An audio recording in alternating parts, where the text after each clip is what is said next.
ሰላም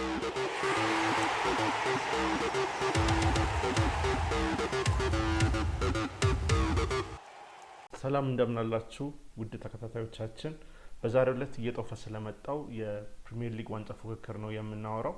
በፕሪሚየር ሊጉ እንግዲህ አርሰናል እና ማንቸስተር ሲቲ ተናንቀዋል።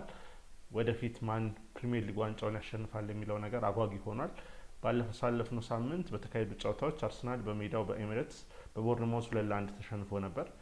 በማግስቱ ደግሞ ማንቸስተር ሲቲ ወደ ስታንፎርድ ብሪጅ ተጉዞ ቼልሲን 3-0 መርታት ችሏል። ይህ ደግሞ በሁለቱ ቡድኖች መካከል ያለው ነጥብ ወደ 6 ብቻ እንዲጠብ ምክንያት ሆኗል ማለት ነው። ከዛ በተጨማሪ ደግሞ አንድ ቀሪ ጨዋታ በእጃቸው አላቸው ማንቸስተር ሲቲ ከክሪስታል ፓላስ ጋር በሜዳቸው የሚያደርጉት ጨዋታ ማለት ነው። ከዛ በተጨማሪ ደግሞ በቀጣይ ሳምንት ወደ ኢቲሃድ ተጉዘው አርሰናሎች ማንቸስተር ሲቲን መግጠም አለባቸው። ስለዚህ ከነዚህ ነገሮች ሲደማመሩ የማንቸስተር ሲቲን እድል ከፍ ያደረጉት ይመስላል። ባለፉት ዓመታት ማንቸስተር ሲቲ ጠንካራ ፉክክር ከማሳየቱ አንጻር በዚህ ጨዋታ የበላይነቱን ሊወስድ ይችላል የሚል ግምቶች አሉ።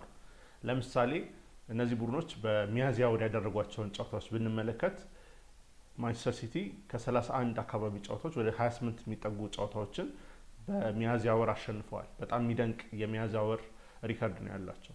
ለምንድን ነው ይሄ ተብሎ ሲጠየቁ ፔፕ ጓርዲዮላ እንደ ቀልድ አይነት መልስ ሰጥተዋል። ያሉትም ምንድን ነው፣ በሚያዝያ ወር ፀሐይ ስለሚኖር የበለጠ የተሻለ ሙድ ውስጥ እንሆናለን። ህዳር ላይ እንደዚህ አይነት አየር ቢኖር ኖሮ ጥር ላይ ዋንጫውን እናሸንፍ ነበር የሚል እንደ ቀልድ ያዘለ ምላሽን ሰጥተዋል ፔፕ ጓርዲዮላ። ከዛም በተጨማሪ አርሰናልን አድንቀዋል። አርሰናል ለ40 በላይ ጨዋታዎች ሳይሸነፍ ተጉዞ ማለትም በርካታ ጨዋታዎችን ሲያሸንፍ ተጉዞ በአሁኑ ግን በ4 ጨዋታዎች 3 ሽንፈት ደርሶበታል። ይህ ማለት በካራባኦ ካፕ በማንቸስተር ሲቲ ተሸንፏል፣ በኤፍኤ ካፕ በሳውዛምፕተን ተሸንፎ ተሰናብቷል፣ አሁን ደግሞ በቦርንማውዝ ተሸንፏል። በመሀል ላይ ስፖርቲንግን 1-0 ማሸነፋቸው የሚታወስ ነው፣ በቻምፒየንስ ሊጉ የሩብ ፍጻሜ ጨዋታ የመጀመሪያ ዙር ግጥሚያ ማለት ነው። ከዛ በተጨማሪ ግን የአርሰናል ሞመንተም ወይም ደግሞ እየመጡበት የነበረው ጥሩ እንቅስቃሴና አቋም እየከዳቸው ያለ ይመስላል። በወሳኙ ሰዓት አርሰናል ወገቤን ያለ ይመስላል እና ይሄ ደግሞ በጣም ተደጋግሟል። ስለዚህ ከመደጋገሙ የተነሳ በርካቶች ጥያቄ እያነሱ ነው የሚገኘው። ከዚህም በተጨማሪ አርሰናል ከዚህ በፊት ያጋጠመው በመጨረሻ ሰዓት ዋንጫን አሳልፎ የመስጠት አባዜ ዘንድሮም ያጋጥመዋል። ይህ ከሆነ ደግሞ ለአርቴታ ምን ማለት ነው? አርቴታ በአርሰናል ይቆያሉ ዘንድሮም ድጋሚ ዋንጫውን ማሳካት ካልቻሉ የሚለው ጥያቄ በተደጋጋሚ እየተነሳ የሚገኝ ጉዳይ ነው። ከዚህ ጋር ግን ተያይዞ ልናነሳ የሚገባው አንድ ነገር ምንድን ነው? ማንቸስተር ሲቲ እንደ በፊቶቹ ማንቸስተር ሲቲዎች እስከ መጨረሻው ድረስ ጠንካራ ነው የምንለው አይደለም። አሁንም ክፍተቶች ያሉበት ቡድን ነው፣ ጥያቄዎች የሚነሱበት ቡድን ነው። ስለዚህ በኢቲሃድ የሚደረገው ጨዋታ ከምንም ነገር በላይ ወሳኝ ይመስላል። በኢቲሃድ ማን ያሸንፋል የሚለው በተለይ ቀጣይ ለሚኖሩት ጨዋታዎች ሞመንተሙ ወደ የትኛው ቡድን ያጋድላል የሚለውን ነገር ይነግረናል ማለት ነው። ከዛ ሁለቱ ቡድኖች ያላቸውን ቀሪ ጨዋታዎች ስንመለከት በተለይ አርሰናል አብዛኞቹን ጨዋታዎች ሚድ ቴብል ካሉ ወይም ደግሞ ጣጣቸውን ከጨረሱ ቡድኖች ጋር ከመጫወቱ አንጻር በሜዳው ጨዋታዎችን ከማድረጉ አንጻር የተሻለ እድል ልንሰጠው እንችላለን። ነገር ግን ማንቸስተር ሲቲ ደግሞ ቅድም እንዳልኩት ከሚያዝያ ወር ጀምሮ የሚደረጉ ጨዋታዎች ላይ በጣም ጠንካራ አቋም የሚያሳይ ቡድን ነው። ከዚህ በፊትም ከሊቨርፑል ጋር በዋንጫ ሲፎካከሩ ተመልክተናል። ባለቁ ጨዋታዎች በርካታ ነጥቦችን በመሰብሰብ ምክንያት ሻምፒዮን ሲሆን ተመልክተናል። ሌላኛው እየተነሳ ያለ ነገር ደግሞ ምንድን ነው? በዘንድሮ የውድድር ዘመን ሁለቱ ቡድኖች ቀሪ ጨዋታዎቻቸውን የሚያሸንፉ ከሆነና በተለይ ደግሞ ማንቸስተር ሲቲ የኢቲሃዱን ጨዋታ የሚያሸንፉ ከሆነ ሁለቱ ቡድኖች እኩል ነጥብ ይሆናሉ። እኩል ነጥብ የሚሆኑና ከዛ በኋላ መጨረሻ ላይ ደግሞ በግብ ክፍያ ሊወሰን ይችላል አሸናፊው እየተባለ ነው የሚገኘው። 2011-12 ላይ ሁላችንም እናስታውሳለን። ማንቸስተር ዩናይትድ በ8 ነጥብ ልዩነት ማንቸስተር ሲቲን እየመራ ጥቂት ጨዋታዎች ቀርተው ነበረ። ከዛ በኋላ ግን ማንቸስተር ሲቲ ከኋላ ተነስተው ደረሱ። የማትረሳው የኪፒአር ጨዋታ ላይ ደግሞ 3-2 በማሸነፍ ማንቸስተር ሲቲ የፕሪሚየር ሊጉ ሻምፒዮን ሆኑ። አጉዌሮ የምትሰኘው የማርቲን ታይለር ኮሜንታሪ በጣም እናስታውሳታለን። ስለዚህ ማንቸስተር ሲቲ ይሄ ታሪክ አላቸው። ነገሮችን የመቀልበስ ከኋላ መጥቶ የማሸነፍ ታሪክ አላቸው። 2013-14 ላይም እንደዚሁ ነው።